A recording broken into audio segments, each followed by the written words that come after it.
Êxodo 39, do versículo 1 ao 31, será o texto que, com a graça de Deus, nós estudaremos nesta noite. Diz assim a palavra do nosso Deus.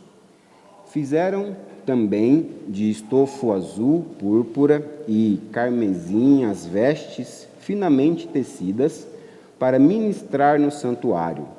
E também fizeram as vestes sagradas para Arão, como o Senhor ordenara a Moisés. Fizeram a estola sacerdotal de ouro, estofo azul, púrpura, carmesim e linho fino retorcido. De ouro batido fizeram lâminas delgadas e as cortaram em fios para permearem entre o estofo azul, a púrpura e o carmesim e o linho fino de obra de desenhista. Tinha duas ombreiras que se ajuntavam às duas extremidades e assim se uniam. O cinto de obra esmerada, que estava sobre a estola sacerdotal, era de obra igual, da mesma obra de ouro, estofo azul, púrpura, carmesim e linho fino retorcido, segundo o Senhor ordenara a Moisés. Também se prepararam as pedras de ônix, engastadas em ouro, trabalhadas como lavores de sinete, com os nomes dos filhos de Israel, e as puseram nas ombreiras da estola sacerdotal, por pedras de memória aos filhos de Israel, segundo o Senhor ordenara a Moisés. Fizeram também o peitoral de obra esmerada, conforme a obra da estola sacerdotal, de ouro, estofo azul, púrpura, carmesim e linho fino retorcido.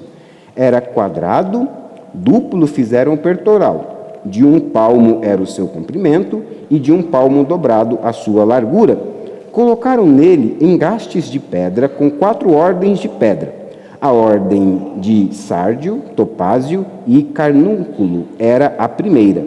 A segunda ordem era de esmeralda, safira e diamante. A terceira ordem era de jacinto, ágata e ametista. E a quarta ordem era de berilo, ônix e jaspe. Eram elas guarnecidas de ouro nos seus engastes. As pedras eram conforme os nomes dos filhos de Israel, 12 segundo os seus nomes. Eram esculpidas com sinete, cada uma com o seu nome para as 12 tribos. E fizeram para o peitoral correntes como cordas de obra trançada de ouro puro. Também fizeram para o peitoral 2 engastes de ouro e 2 argolas de ouro, e puseram as 2 argolas nas extremidades do peitoral.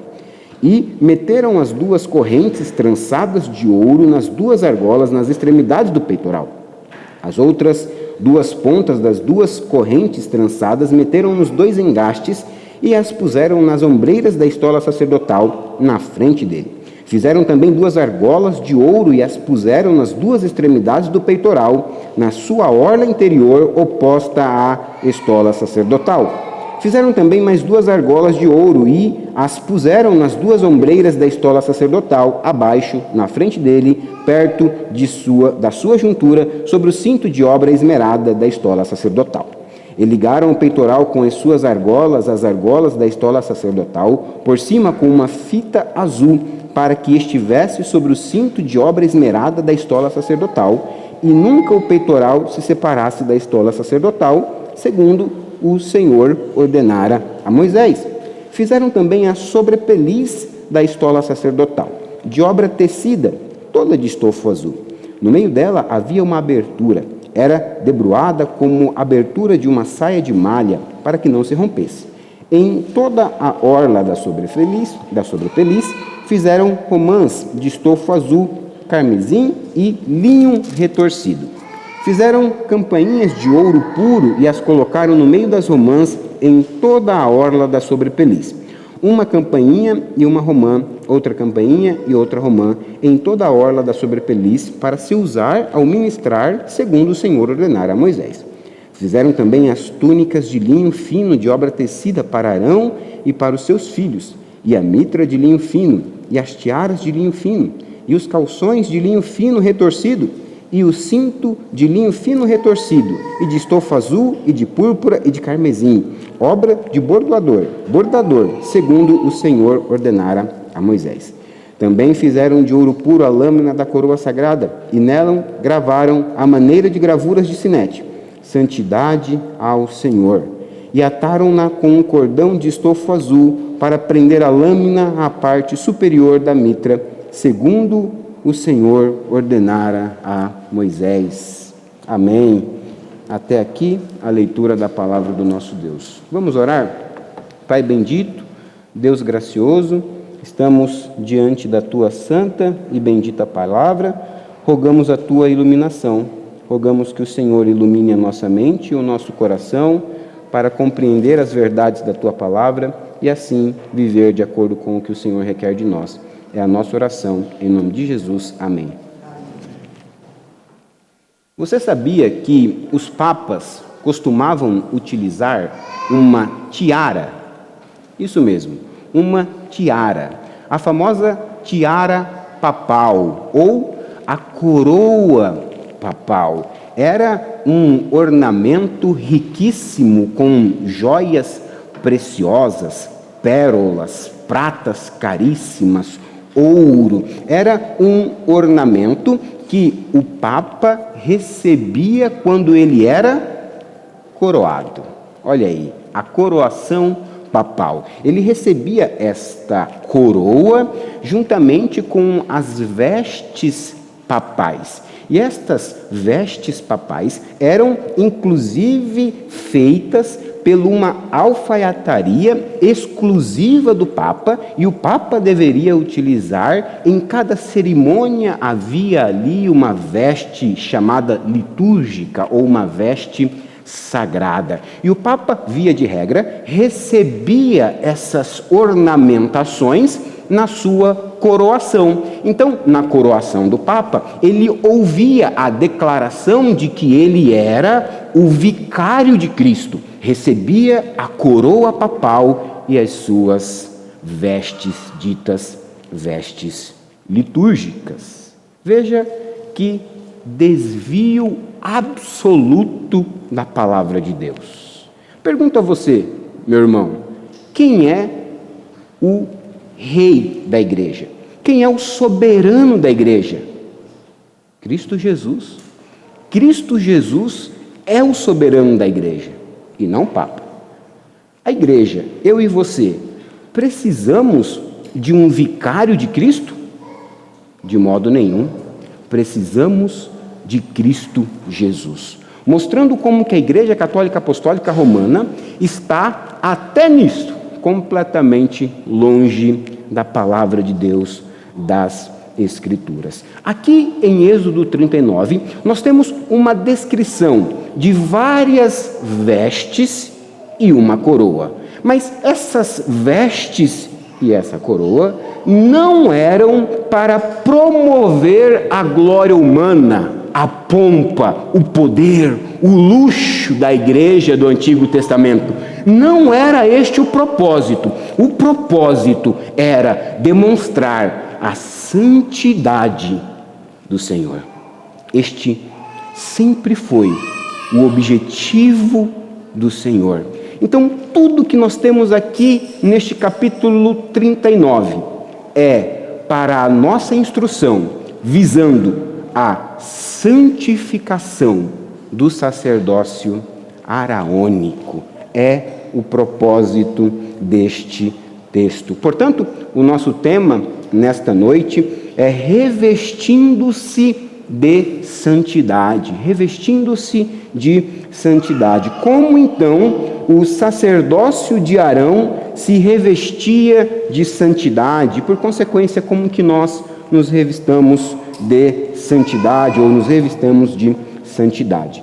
Então, como o sacerdócio de Arão se revestia de santidade? Em primeiro lugar, tendo vestes sagradas. Nós vamos ver isso do versículo 1 até o 29, então é a maior porção aqui, as descrições das vestes sagradas ou litúrgicas. Note que o versículo 1 começa dizendo: fizeram também. Então Moisés continua narrando tudo que foi feito no tabernáculo, conforme o Senhor havia ordenado. E uma leitura atenta do texto mostra que essa expressão se repete algumas vezes. Você percebeu? Conforme havia o Senhor ordenado. Especificamente, essas vestes foram ordenadas no capítulo 28 do livro de Êxodo, e os irmãos já estudaram. Lá no capítulo 28, é interessante observar que o verbo está no futuro, farás. Aqui, no capítulo 39, o verbo está apontando para o passado.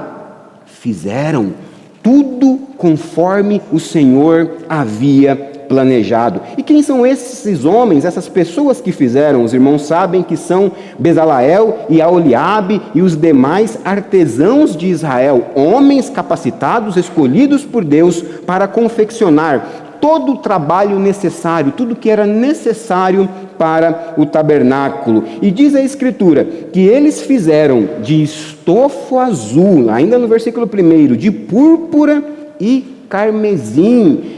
Por que essas cores? E diga de passagem, cores tão vívidas, porque essas cores eram as mesmas utilizadas dentro do tabernáculo. A mesma cor da roupa do sacerdote ou do sumo sacerdote eram as cores também da parte interna do tabernáculo. E diz o texto ainda que eles fizeram então com essas cores vestes finamente tecidas para ministrar no santuário. E também fizeram as vestes sagradas para Arão, como o Senhor ordenara a Moisés. Então aqui nós temos duas peças principais de vestuários. Nós temos as vestes finamente tecidas, as roupas litúrgicas para os sacerdotes de modo geral, e nós temos as vestes sagradas para Arão, ou seja, para o sumo sacerdote. E essas vestes são chamadas vestes sagradas, vestes santas, porque deveriam ser usadas, elas foram separadas exclusivamente para serem usadas no tabernáculo, no ofício sacerdotal. Veja você que o propósito é claro, para ministrar no santuário, para ministrar no serviço litúrgico. Não eram roupas então comuns que o povo utilizava segunda-feira de manhã para ir trabalhar. Não, tinha um propósito específico: ministrar no santuário de Deus. Agora, note você, quando o sacerdote, o sumo sacerdote nesse caso, melhor dizendo, especificamente, andava pelo tabernáculo ou entre o povo para ir para o tabernáculo com aquelas roupas que simbolizavam e mostravam a parte interna do tabernáculo, o sacerdote, o sumo sacerdote, estava simbolizando a presença de Deus entre o povo. O povo, você sabe, não podia entrar dentro dos Santos dos Santos. Não podia entrar num lugar santo. Mas quando o sacerdote estava oficializando, realizando o seu trabalho, o povo tinha um vislumbre da parte interna do tabernáculo. Lembre-se das palavras de Jesus: quem me vê a mim, vê o Pai. Ver a Cristo é ver o Pai. E ali naquele contexto, ver o sacerdote era ver a parte interna do tabernáculo. O nosso sumo sacerdote aponta, portanto, para o tabernáculo verdadeiro. Este primeiro versículo é um panorama, um resumo de tudo que é confeccionado aqui no capítulo 39.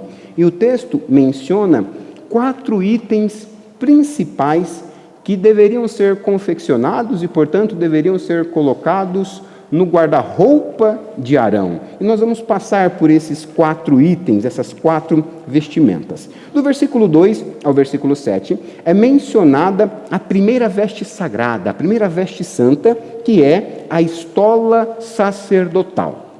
Era uma espécie de um colete sem mangas, que ia até a altura dos joelhos e era preso por 2 ombreiras. E nessas 2 ombreiras havia pedras de ônix com o nome de cada uma das 12 tribos de Israel.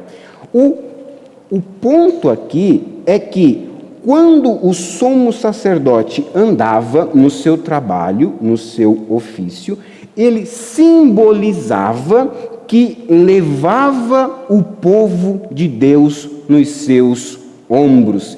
Este é o propósito da estola sacerdotal, simbolizando que o sumo sacerdote estava levando o povo de Deus nos seus ombros. Ao cumprir os deveres sacerdotais, ele carregava o povo nos seus ombros. Ele era um representante do povo, dos homens, diante de Deus. Daí, portanto, a necessidade de um sumo sacerdote santo. Daí, portanto, a necessidade de uma estola sacerdotal que simbolizava a santidade do sacerdote e do povo, porque ele carregava em seus ombros todo o povo de Israel.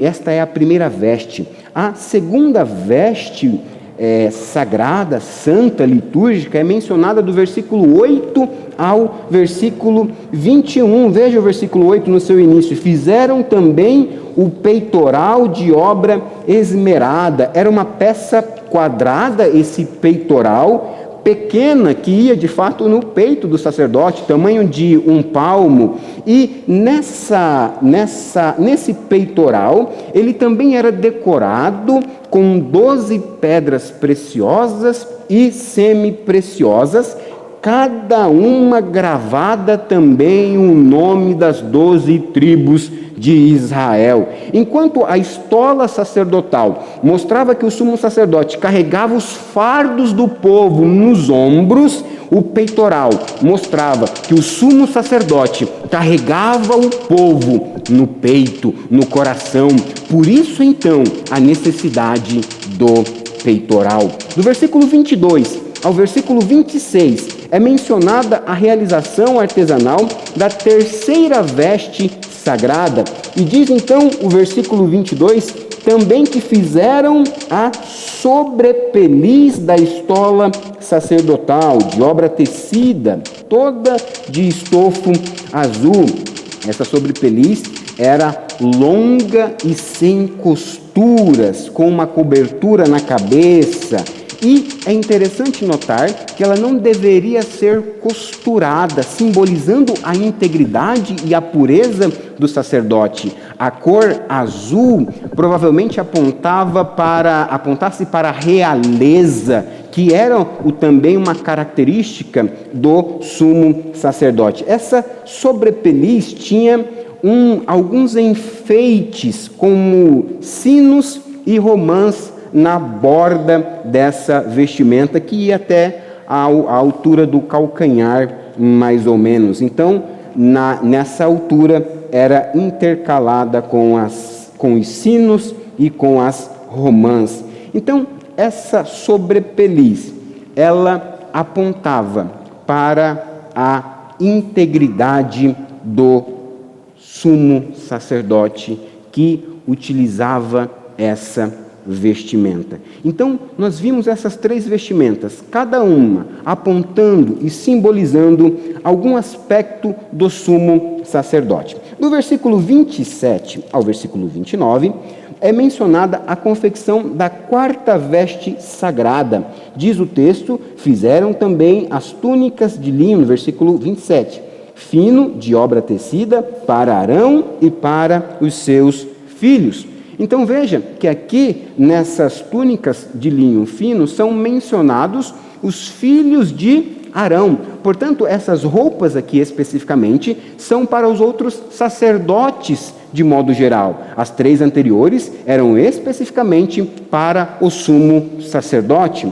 para Arão. Aqui, as túnicas de linho fino são para todos os sacerdotes. E ela era da cor branca, simbolizando a pureza dos sacerdotes. Os sacerdotes deveriam ser puros, íntegros, separados para o serviço a Deus, para o trabalho, para a realização do trabalho ao Senhor. Então nós temos essas 4 vestimentas mencionadas aqui neste texto. E a realização de cada uma desta vestimenta, conforme o Senhor havia ordenado, segundo as diretrizes do Senhor. Então, a pergunta é: qual é o ensino principal desses versículos? Qual é o ensino principal desses versículos? Será que o ensino principal é que os ministros do Evangelho devem usar vestes litúrgicas também? Pastor, cadê a sua veste litúrgica, né? Será que este é o ensino do texto? Creio que não. Bom, essas vestes são todas sombras das coisas que viriam. Cristo, que é de fato a substância, o Evangelho. Essas vestes mencionadas aqui são únicas para a forma de adoração do Antigo Testamento. Sombras. Os apóstolos não eram sacerdotes, muito menos sumos sacerdotes. Os pastores no Novo Testamento não são sacerdotes, muito menos sumo sacerdote. Essas vestes litúrgicas em nenhum momento são reiteradas ou confirmadas no Novo Testamento. O ensino principal, portanto, deste texto é que nós precisamos de um sumo sacerdote que seja santo. O ponto é mostrar que as roupas sagradas, as roupas santas, não mudavam o coração de Arão, não mudavam o coração do povo. Nós precisamos, portanto, de um sumo sacerdote que nos leve em seus ombros. Precisamos de um sumo sacerdote que nos leve em seu peito, em seu coração. Precisamos de um sumo sacerdote que seja puro, íntegro, santo. Quem é, portanto, o nosso sumo sacerdote santo? Jesus Cristo é o nosso sumo sacerdote santo. Ele nos leva em seus ombros. Não precisou de uma estola sacerdotal. Aliás, na crucificação, tiraram as vestes de Jesus, vestiram-no com um manto púrpura de um soldado qualquer, depois tiraram aquele manto novamente e ele foi crucificado. Assim, em estado de plena humilhação. Cristo não precisou de uma estola sacerdotal, mas ele nos levou em seus ombros, como Isaías diz, levando as nossas dores, as nossas enfermidades. O Senhor fez cair sobre ele a iniquidade de todos nós. Cristo ofereceu a si mesmo, sem mácula, para perdoar os nossos pecados. Em Cristo, os nossos pecados foram transferidos a Ele e a justiça de Cristo foi imputada a nós, transferida a nós. Cristo é o sumo sacerdote santo que de fato nos levou e nos leva em seus ombros. Mais do que isso, Jesus Cristo é o nosso sumo sacerdote que nos leva em seu coração, em seu peito. Sabe por quê? Porque Ele conhece a necessidade do seu povo. Arão não podia conhecer a necessidade de todo o seu povo, não podia, impossível. Cristo sabe da nossa necessidade. Cristo sabe do que nós precisamos. Ele é o nosso intercessor. Na oração sacerdotal, Jesus orou dizendo: Pai Santo, não rogo somente por estes, mas também por aqueles que vierem a crer em mim. Ele conhece o seu nome, o seu sobrenome. Ele sabe do que você precisa, de todas as suas necessidades. Não lhe são ocultas. É por isso que em oração nós devemos ir a Ele. Aproximemo-nos do trono da graça com confiança, para que possamos receber misericórdia em tempo oportuno. O nosso sumo sacerdote é santo e conhece as nossas necessidades. Mais do que isso, Jesus Cristo é o nosso sumo sacerdote, santo e puro, íntegro plenamente. Arão não poderia sê-lo, Cristo o é, plenamente íntegro, plenamente santo. O autor aos Hebreus, no capítulo 7, no versículo 26, diz: com efeito, nos convinha um sumo sacerdote como este, santo, inculpável, sem mácula, separado dos pecadores e feito mais alto do que os céus. Cristo é o nosso sumo sacerdote santo e por ele, portanto, nós também podemos ser santos. Por ele nós podemos ser revestidos de santidade. Irmão, irmã, é um imperativo bíblico a nossa santidade. Devemos buscar a santidade na nossa vida diária. E como nós fazemos isso? Paulo, escrevendo aos Gálatas, no capítulo 3, no versículo 27, diz: porque todos vocês que foram revestidos em Cristo, de Cristo se revestiram. Então, a ideia é de que sim, nós podemos ser santos por conta de Cristo Jesus. E nós nos revestimos de santidade, uma vez que nós estamos em Cristo Jesus. Então eu penso que uma aplicação válida para nós é usar os sacramentos da ceia e do batismo com diligência, especialmente a ceia, porque nós a fazemos mensalmente. Usar com diligência como meio de graça para fortalecer a nossa fé, para que sejamos revestidos de santidade. Sim, a ceia, pela ceia, nós também somos fortalecidos, encorajados, animados, revigorados espiritualmente. Cristo é comunicado a nós, a presença de Cristo é real, é espiritual, e nós nos apropriamos pela fé de Cristo Jesus.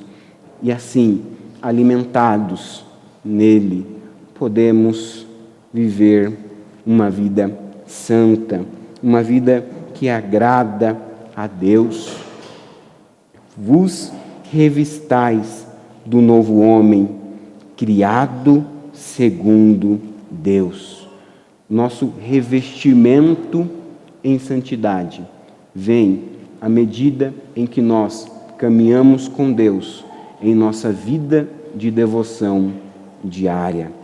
Este é o primeiro ensino, portanto, do texto. Como o sacerdócio de Arão se revestia de santidade, tendo as vestes sagradas, as vestes santas. E o segundo ensino do texto é tendo uma coroa sagrada. Diz então o versículo 30, olhe por gentileza na sua Bíblia.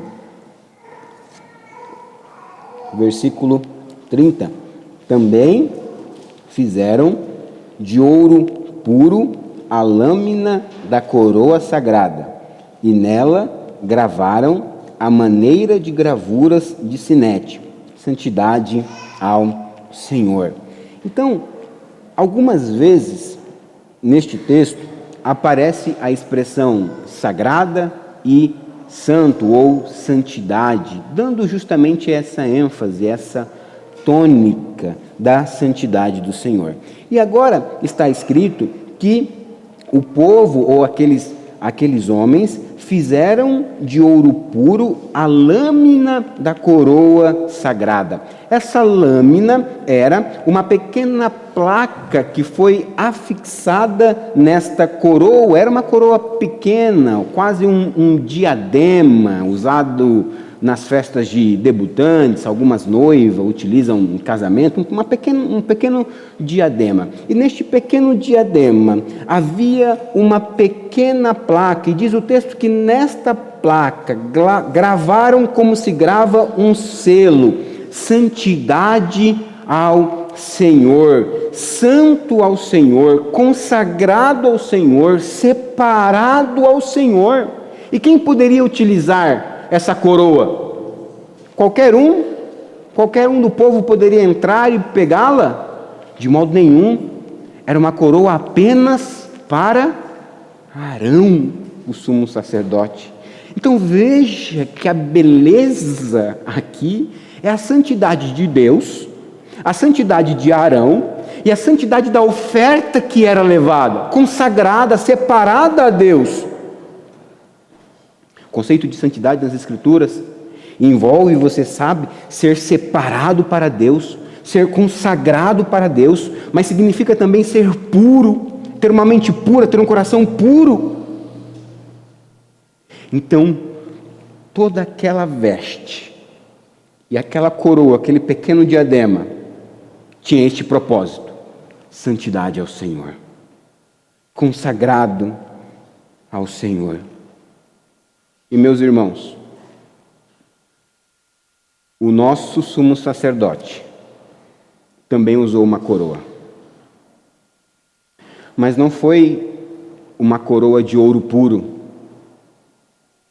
Foi uma coroa de espinhos que cravejaram na sua cabeça e fez com que o seu sangue fosse vertido ali naquela cruz. O inocente, o puro, pelo culpado, pelo impuro, por nós. Mas o fato de que Cristo morreu naquela cruz, plenamente santo, nos garante a possibilidade de que nele sejamos santos.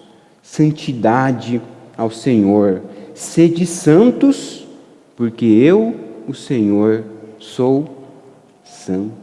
Sem santidade, ninguém verá o Senhor. Então, nós precisamos nutrir uma vida com Deus santa, nos nossos relacionamentos, no nosso lar, no nosso trabalho, na escola ou na faculdade, nos nossos relacionamentos. A nossa mente deve ser pura, as nossas palavras devem ser temperadas com amor, com misericórdia. Como anda, meu querido irmão, a sua vida de santidade? Você precisa ser santo. E essa é uma tensão. Porque você precisa ser santo, mas você é pecador. E a sua natureza humana é pecaminosa. E essa tensão é expressa na célebre frase latina de Lutero, que definiu esse nosso estado de graça, dessa tensão, desta guerra, como simul justus et peccator. Que é isso, pastor? Latino, púlpito. Significa simultaneamente justo e pecador. Então, quando nós cremos em Cristo Jesus, Nós fomos declarados pela fé justos, mas ainda temos vestígios da nossa natureza pecaminosa. Mas a alegria, querido irmão, é que você é declarado justo por Deus. Deus vê você como justo. Seu status diante de Deus é de justo. Embora seja um pecador. Embora você lute contra os seus pecados. Embora você busque a santificação. Devemos buscar a santificação. E crer pela fé que a justiça de Cristo foi imputada em nós. E nós somos justos diante de Deus. A dívida foi paga. E assim, o imperativo reside no fato de que então, mesmo com essa natureza pecaminosa, devemos buscar uma vida santa diante de Deus. E como nós fazemos isso? Conheça e ame as Sagradas Escrituras. Este é um dos principais caminhos que nós podemos crescer espiritualmente.